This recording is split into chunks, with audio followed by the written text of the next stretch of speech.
premier souvenir olfactif, c'est quand j'étais avec mes parents, très petit, je devais avoir 7 ou 8 ans, et c'était en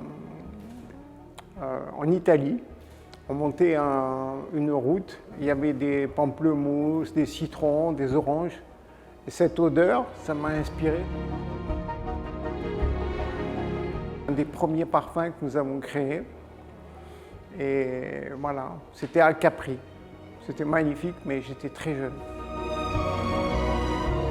Alors au début, quand j'ai créé les parfums, j'essayais de faire une gamme, un peu avec beaucoup de senteurs, pour plaire un petit peu à toute la clientèle. Maintenant, on travaille beaucoup parce que la clientèle nous demande. Et voilà, donc c'est surtout mon personnel à Paris, dans la boutique, qui nous renvoie ce que les clients désirent. Alors évidemment, ça doit être un parfum sensuel, qui tient bien sur la peau, qui a un joli sillage. Ça, c'est très important. Donc pour ça, c'est simple, il faut utiliser des belles matières premières et on arrive très vite à un bon résultat. Alors l'Italie, ça a été mon premier marché. Et à l'époque, nous avions un distributeur qui s'appelait Carlo Facchetti, qui était un petit peu mon père adoptif dans la parfumerie, que j'ai beaucoup apprécié. C'est lui qui avait acheté cette boutique à une époque. Et depuis, on a racheté la boutique, on l'a refaite. Il est décédé il y a quelques années. On a eu beaucoup de chagrin, mais c'est lui qui a ouvert un peu toute l'Italie avec toutes les boutiques qui ont fait du Montale. Et aujourd'hui, les clients sont très contents parce qu'ils sont suivis par Marco, qui fait un très bon travail. Sa famille était déjà dans la parfumerie, dans les cosmétiques. Donc, c'est quelqu'un qui donne confiance à tous les clients de l'Italie. Ils ont confiance en lui et ils continuent à transmettre, à faire le travail de Carlo Facchetti, qui nous avait beaucoup aidé au départ. Oui, donc j'ai fait le parfum Rendez-vous Évilan.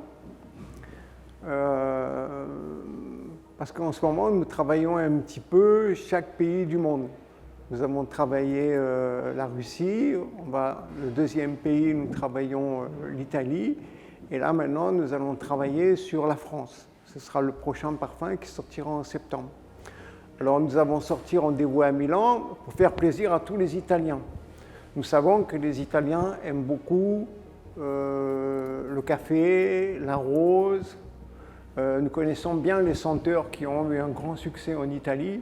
Donc, c'était assez facile pour moi de faire un parfum qui plaise un petit peu à tous les Italiens et qui est en même temps un petit peu unisexe.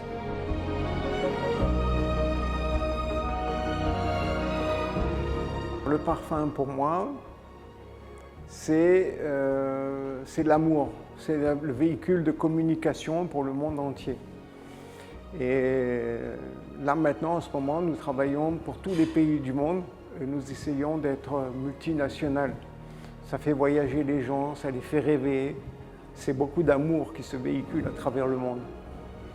Voilà. Qu'est-ce que c'est un parfum? Beaucoup d'amour qui se véhicule à travers le monde.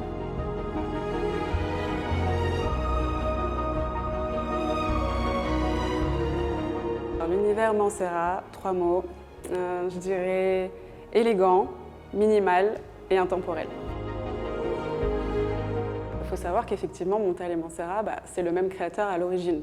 Donc, bien évidemment, l'inspiration de base, c'est Pierre Montale. Aujourd'hui, on a quand même essayé d'avoir 2 univers complètement distincts.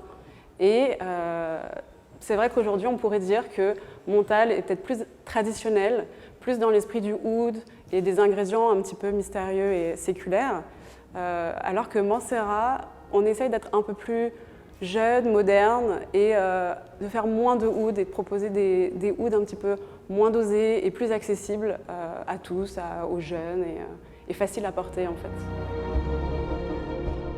Mancera s'adresse à tout le monde. Tout le monde peut porter du Mancera, c'est des parfums faciles qui tiennent longtemps.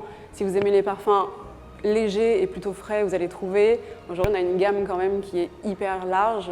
On doit avoir peut-être 80 créations. Voilà, tout le monde trouve son bonheur fort, frais, fleuri, féminin. Vraiment, je dis souvent, c'est un peu un magasin de bonbons, quoi. Tout le monde trouve son bonheur. Le futur de Mancera. Alors, de continuer toujours à essayer de plaire à notre clientèle, d'être à l'écoute et d'être tendance toujours, d'essayer de proposer des choses nouvelles, des ingrédients un petit peu qui sortent de l'univers qu'on a l'habitude de faire, toujours pousser plus loin et proposer des choses différentes et oui, fortes émotionnellement, fortes en souvenirs, proposer toujours avec beaucoup d'amour et je pense que c'est ça qui marche aussi.